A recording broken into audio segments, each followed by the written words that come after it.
एक आदमी मंदिर में सेवक था। उसका काम मंदिर की साफ सफाई करना था। भक्तों और श्रद्धालुओं द्वारा दिए गए दान में से थोड़ा बहुत उसे मंदिर के पुजारी द्वारा दे दिया जाता।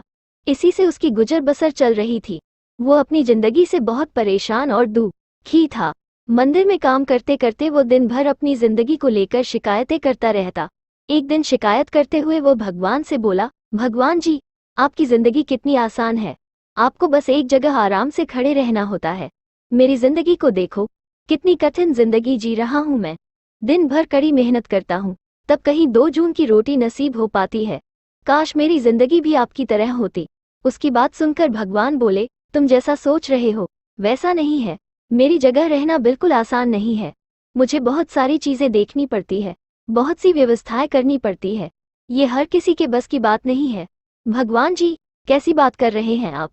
आपका काम आसान ही तो है। आपकी तरह तो मैं भी दिन भर खड़े रह सकता हूँ। इसमें कौन सी बड़ी बात है? मंदिर का सेवक बोला, तुम नहीं कर पाओगे। इस काम में बहुत धैर्य की आवश्यकता पड़ती है। भगवान बोले, मैं जरूर कर पाऊंगा। आप मुझे एक दिन अपनी जिंदगी जीने दीजिए। आप जैसा बताएंगे मैं वैसा ही करूंगा। मंदिर का सेवक जिद करने लगा। उसकी जिद के आगे भगवान मान गए और बोले, ठीक है, आज पूरा दिन तुम मेरी जिंदगी जियो। मैं तुम्हारी जिंदगी जीता हूँ, लेकिन मेरी जिंदगी जीने के लिए तुम्हें कुछ शर्तें माननी होगी। की व्यवस्था करनी है। समझ नहीं पा रहा हूँ कि इतना सब कैसे करूँ। आज देखो, मेरे पास बस 1 रुपया है। इससे मैं क्या कर पाऊंगा? आप ही कुछ चमत्कार करो और मेरे लिए धन की व्यवस्था कर दो। मैं हर शर्त मानने को तैयार हूँ भगवान जी। सेवक बोला, ठीक है, तो ध्यान से सुनो। मंदिर में दिन भर बहुत से लोग आएंगे और तुमसे बहुत कुछ कहेंगे। कुछ तुम्हें अच्छा बोलेंगे तो कुछ बुरा।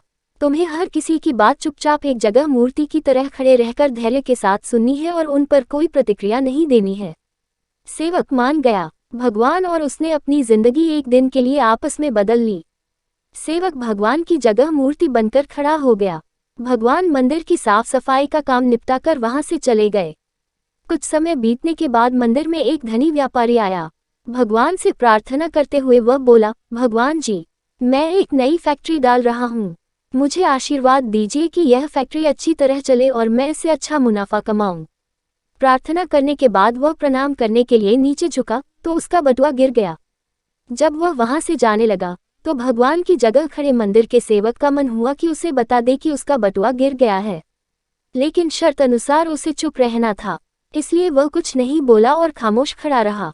इसके तुरंत बाद एक गरीब आदमी वहां आया और वो भगवान से बोला, भगवान जी, बहुत गरीबी में जीवन काट रहा हूँ। परिवार का पेट पालना है, माँ की दवाएं। प्रार्थना करने का बाद जैसे ही वह जाने को हुआ, उसे नीचे गिरा व्यापारी का बटुआ दिखाई दिया। उसने बटुआ उठा लिया और भगवान को धन्यवाद देते हुए बोला, भगवान जी, आप धन्य हैं। आपने मेरी प्रार्थना इतनी जल्दी सुन ली। इन पैसों से मेरा परिवार कुछ दिन भोजन कर सकता है। माँ की दवाई की भी व्यवस्था हो जाएगी। भगवान को धन्यवाद देकर वह वहां से जाने लगा। तब भगवान बने मंदिर के सेवक का मन हुआ कि उसे बता दे कि वह बटुआ तो व्यापारी का है, उसे मैंने नहीं दिया है। वह जो कर रहा है वह चोरी है। लेकिन वह चुप रहने के लिए विवश था, इसलिए मन मारकर चुपचाप खड़ा रहा। मंदिर में आने वाला तीसरा व्यक्ति एक नाविक था। वह 15 दिन के लिए समुद्री यात्रा पर जा रहा था। भगवान से उसने प्रार्थना की कि उसकी यात्रा सुरक्षित रहे और वह सकुशल वापस आ सके। वह प्रार्थना कर ही रहा था कि धनी व्यापारी वहां आ गया। वह अपने साथ पुलिस भी लेकर आया था। नाविक को देखकर वह पुलिस से बोला, मेरे बाद ये मंदिर में आया है, जरूर इसने ही मेरा बटुआ चुराया होगा। आप इसे गिरफ्तार कर लीजिए। पुलिस नाविक को पकड़कर ले जाने लगी। भगवान बने आदमी को अपने सामने होता हुआ ये अन्याय सहन नहीं हुआ। शर्त अनुसार उसे चुप रहना था, लेकिन उसे लगा कि बहुत गलत हो चुका है। यदि अब मैं चुप रहा तो एक बेकसूर आदमी को व्यर्थ में ही सजा भुगतनी पड़ेगी। उसने अपनी चुप्पी तोड़ते हुए कहा, आप गलत व्यक्ति को पकड़कर ले जा रहे हैं। ये बटुआ इस नाविक ने नहीं, बल्कि इसके पहले आए गरीब व्यक्ति ने चुराया है। मैं भगवान हूँ और मैंने सब देखा है। पुलिस भगवान की बात कैसे नहीं मानती। उनकी बात मानकर उन्होंने नाविक को छोड़ दिया और उस गरीब आदमी को पकड़ लिया जिसने बटुआ लिया था। शाम को जब भगवान वापस आए तो मंदिर के सेवक ने पूरे दिन का वृतांत सुनाते हुए उन्हें गर्व के साथ बताया कि आज मैंने एक व्यक्ति के साथ अन्याय होने से रोका है। देखिए, आपकी जिंदगी जीकर आज मैंने कितना अच्छा काम किया है। उसकी बात सुनकर भगवान बोले, ये तुमने क्या किया? मैंने तुमसे कहा था कि चुपचाप मूर्ति बनकर खड़े रहना, लेकिन वैसा न कर तुमने मेरी पूरी योजना पर पानी फेर दिया।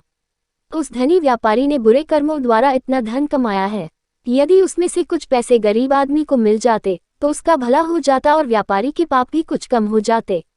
जिस नाविक को तुमने समुद्री यात्रा पर भेज दिया है, अब वह जीवित वापस नहीं आ पाएगा।